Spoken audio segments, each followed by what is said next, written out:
Like, did you read my last text? It appeared yesterday in Russia Today. No. Where I compare where I compare Taliban with political correctness, where they are allies. Because, no, I'm not dreaming.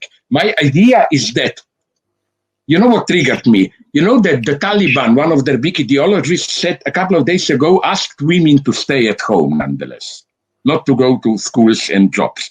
And he said, this is just a temporary measure, because he put the blame not on the West, but he said our own soldiers are not yet properly educated, and we want to protect you from male aggressivity. Yeah, from us, basically. And that my idea is, isn't this fear to protect women? It appears good, like women shouldn't be harassed. But at a deeper level, there is a fear that women may secretly enjoy being with men and so on. You know, the ultimate fear of fundamentalists is women actively enjoying it. You know, women shouldn't enjoy. And here, in some sense, they come close to political correctness, where also, like, it's almost prohibited to say, I'm a woman, I want to fuck, and so on. No, you are a victim of male chauvinism or whatever. So I like to be crazy to go to the end. But about this example of, wow, I think there was a problem. Okay. But just one thing about this example of the Haitian revolution, because if I saw it's have a very important place in your argumentation. As, could you accept that we could also think in another way? It means, because if I understood, you said something like, well, there was a European idea, linked to the French Revolution, linked to the idea of freedom, the French Revolution, and actually they were much better used by the old slaves, the former slaves, than, let's say, something almost a Lacanian perspective, that you receive your message back from the other, in the unversed way. But could you accept that actually it's not just one European idea that was transplanted to another country, but actually there was a kind of convergence or resonance between some ideas that came from them, and we could create a kind of resonation between. I would accept this, and I will give you, I mentioned this somewhere, another idea which speaks good for Islam. You know that one of those who mobilized the slaves was called John Bookman, man of a book. You know what was this book? Quran. Okay. So it's incredible. No. I agree. What interests me is just that it's clear in American Revolution. It's clear after Jacobins that there was something so explosive in this radical European emancipatory move that the whole European political history can be read up to a point as a defense against this excess, you know, how not to go too far. And this is why today we should defend Jacobins, I think. We should, like, I spoke with an English historian who told me a wonderful thing. You know, when people like to blame Jacobins for madness, proto-Stalinist terror, they usually say, but they killed in a trial Stalinist show, they killed Danton with absurd charges, you know. This guy went to look at it all. First, do you know the story? Now the British opened some archives old, and he went there and found, you know what? They were right. Danton was being bribed by the British all the time. I like this as a style. It's true. It's not an invention. And second, no, the Jacobin trials were not just kill them all. The degree, when you were put in a trial, political trial under Robespierre, the chance of being condemned was 40 to 60%. A little bit more than half were. So it's totally wrong. And on the other, if anything, Robespierre was not radical enough. He trusted too much Assemblée Nationale, Parliament, and his word. He, of course, knew something is preparing. And he thought, give me time, one big speech in Assemblée Nationale, and I will go. No! He should be more of us. He should say, okay, secret police, who are the guys? Arrest them, you know. And you can even see, Milner quotes them, that if anything, Robespierre was obsessed with how to bring the terror to an end.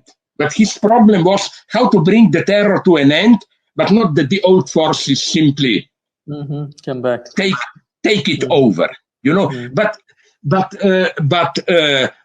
you know, that's again back to this Eurocentrism and so on. That's why I like figures like I often mentioned him, and it's even better than I thought. Now I met some people who knew him, Malcolm X.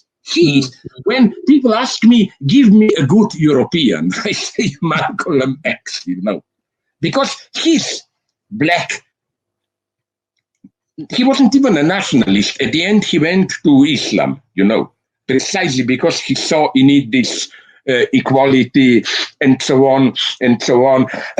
The really bad category for me is, if it's used in this right-wing way, a way of life, you know, like we want to protect our way of life. No, that's what pandemic should should teach us, that we will have to change fundamentally our way of life. I never liked that, although at some level, now I will contradict myself again. You know where I would be for the way of life? Did you read in your newspapers a wonderful thing happened, I think, in the south of Spain? A small city there demanded its tradition to be recognized by UNESCO. Did you read it? As part of the world culture. You know what is that tradition? It's a tiny city in a mountain with very narrow streets, and they have long tradition that, because they're narrow streets, no traffic, that in the evening after sun sets down, people pull the chairs out on the streets and you talk across the streets with your neighbor and so on. And yes, I would be for that. Much better than all those cathedrals and statues and so on. This should be a true national, cultural, world heritage of culture and so on. I still believe, I don't know why, I like Brazil. You know where I learned to love Brazil? Maybe I told you this in Argentina. Because the true Eurocentrists, if you ask me, are Argentinians. Their secret dream is that they are really part of Europe who by mistake ended up in Latin America, you know. So I much more I like Brazil, yes. Let's hope. Do you think Lula has a chance? Yeah, he has a chance, but it's not means that he has a chance to be invested in power. No? Why? One thing is to be elected. Other things should be invested, because But who is again the army? No, who? Yeah, because Bolsonaro has the support of the army. Oh my God! Oh my God! Yeah. You see, this was the mistake but he couldn't. I spoke once with Linera. He told me this was maybe the mistake. You know, at some point, Linera told me when there was a revolt in the south, down there in eastern Bolivia, Santa Cruz. And it was a revolt organized by my compatriots, fascists who emigrated.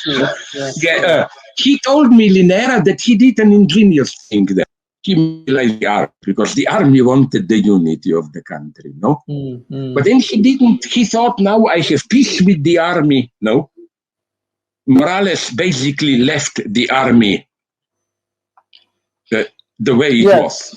This was the Brazilian, the most dangerous Brazilian problem, because we didn't have a kind of transitional justice here, you know, as they had in Argentina or in Chile. Nobody was arrested by torture here. You know? then actually the army is really the army of the old dictatorship. They have, you know, that up to a point, they have the same problem my friends are telling me in Chile, you know, now.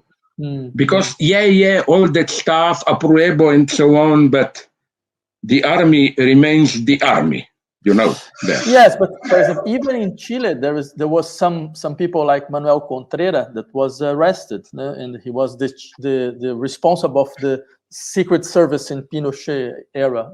They did arrest him. Yeah, Manuel Contreras, yes. But nothing happened like that here in Brazil. Actually, the army was really preserved in its own, let's say, ideological core. And now, but aren't there some people who may be right-wingers, but kind of, sorry to use this obscene expression, honest right-wingers, who see that fuck left and right, Bolsonaro is not good for the country? Yes, there is a kind of division between, let's say, this extremely right-wing fascist, in the fascist way that Bolsonaro represents, and let's say the oligarchic right, that the traditional one. There is a clash between both. And I would say that this is the most terrible thing that happened for us now. It's because the real opposition now, it's not the left, it's the traditional right. But this is, my God, you are talking my language, because we have often exactly the same problem in Europe. And even in the United States, up to a point. My God, it's so sad. It's like murder. That's why I make the provocative statements, you know. The choice between Trump and Hillary Clinton. I make the desperate appeal to Trump because, like, my God, he at least make things moving. I still think that without Trump, probably there wouldn't have been democratic socialism now, whatever, and so on. Because Hillary is, but you know who went too far here, unfortunately? Julian Assange. He really thought that Trump will pardon him. He thought this was terrible mistake. He's saying now for it, no.